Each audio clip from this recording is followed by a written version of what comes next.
භෞතික හැඩතල මම මේ කියන කතාව ටිකක් පුළුවන් නම් අහන් ඉන්න. භෞතික හැඩතල, භෞතික සැප සම්පත්, භෞතික මේ සියල්ල චලනය වෙන විදිය, ඔයාගේ මනසට ගෝචරය වෙන විදිය බලන්න. මනසට ගෝචර වෙන විදිය බලන්න. භෞතික හැඩතලත් එක්කන් ඔබේ මනස ඒකාත්මික වෙනවා කියන්නේ ඔබගේ සැබෑ නිවීම බුද්ධ දේශනාව බුදුන් වහන්සේ කියපු පණිවිඩය ඔබෙන් දුරස් වෙනවා. භෞතික හැඩතල, භෞතික වස්තුන් ඔබේ ග්‍රහණයට ලක් කරගන්න කියලා ඔබේ මනස ඔබට ඉන්ෆර්මේෂන් එකක් දෙනවම කියන්නේ ඔබ අහුවෙන්නේ මායාවේ ග්‍රහණයටයි. ඒ කියන්නේ බැඳීමත් එක්කයි. බැඳීමට ලක් කරන්නේ ඔයාගේ මනස. මේ භෞතික, මේක ඇත්ත, මේක මගේ, මේක මෙහෙමයි, මේක හරි ලස්සනයි කියලා ඒ වගේ කන්සෙප්ට් එකක්, ඒ වගේ පාත් එකක් ඔයාව හදලා, ඔයා ඒකට එකතු කරලා ඔයා ඒකෙන් බැඳීමක් හදාගන්නවා. එතෙන්ට තව එකක් මම ඔයාලට කියනවා, ඒක සසර කියලා. සසර කියලා කියනවා. සසර කියන එක ඔයාට යන්න ඕන නම් ඔයා මේ භෞතික සැප සම්පත් මනසින් අත්හැරලා පරිහරණය කරන්න පුළුවන් නම් අන්න ඒක සසර ගමන කෙලවර වෙනවා.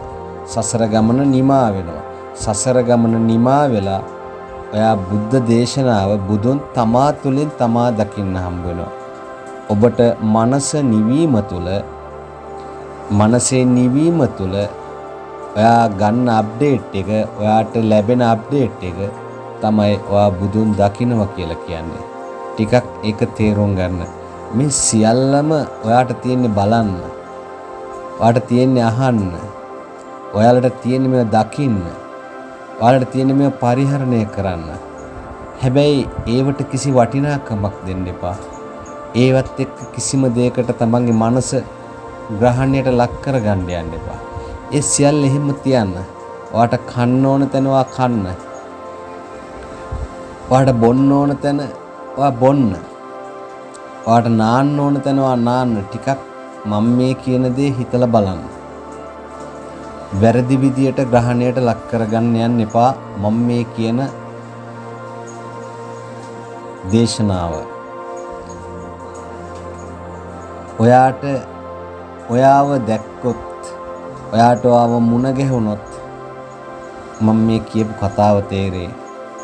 ඔයාගේ සිත දිහා හොඳට නිරීක්ෂණය කරන්න. ඔයා බලන්නේ මොකද්ද? ඒ බලන එක වාට ફોකස් වෙලා තියෙනවා නම්, ඒ ફોකස් උනේ තමන්ගේ සිතට නම් අන්නේ සිත දිහා බලන්න. ඔයාට ඇහෙනවා නම් ඒ ඇහෙන්නේ කොහාටද කියලා ටිකක් බලන්න. ඒක ફોකස් කරන්න. ඒ ඇහෙන්නේ තමන්ගේ කනට වුණාට ඒ ඇහෙන්නේ තමන්ගේ හිතට. අන්නේ හිත දිහා පොඩ්ඩක් බලන්න. ඒකත් එක්ක තමන්ගේ හිත ඒකාත්මික වෙන විදිය තමන්ගේ හිත දිහා තමන් ફોකස් කරන්න. ඒ කියන්නේ තමන්ගේ හිත දිහා බලන්න. භෞතිකය තුලින් තමාගේ නිවීම කවදාවත් තමාට මුණ නොගැසේ. භෞතික සැප සම්පත් තුල තමන් ග්‍රහණයට ලක් වෙනවා නම් ඒ තුල ඇත්තේ සසර දික්වීමයි. එනම් මහරයාගේ අඩවියටයි ඔබ අහුවෙන්නේ. ලස්සනට ඉන්න, ලස්සනට මේ දේ දකින්න. සුන්දර චාරිකාවක් තියෙන්නේ. ලස්සනට මේක ඉවර කරන්න. තෙරුවන් සරණයි.